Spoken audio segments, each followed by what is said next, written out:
පවනට සැලෙන දොඹමල් සුවඳින්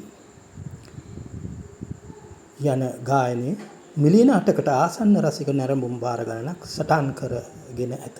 ස්තුතියි.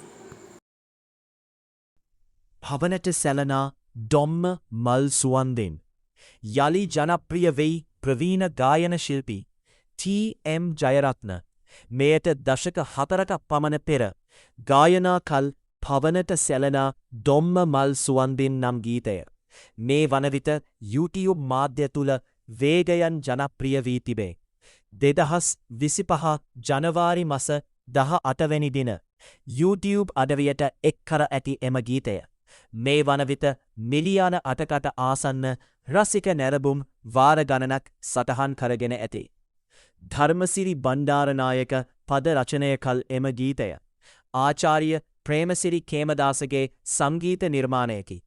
තම සිගිති පුතු දහ තනිකර වෙනත් සැමියෙකුගේ සරණ ගිය බිරින්දක් සම්බන්ධයන් ඉහළම මානවවාදී දයාවකින් යුක්තව සන්තාපය වින්දගන්නා පියෙකුගේ සංවේදී මනෝභාවයන් මෙම ගීතයන් විවරණය කෙරේ. මෙය මිස්ටර් ටික් YouTube චැනලයයි.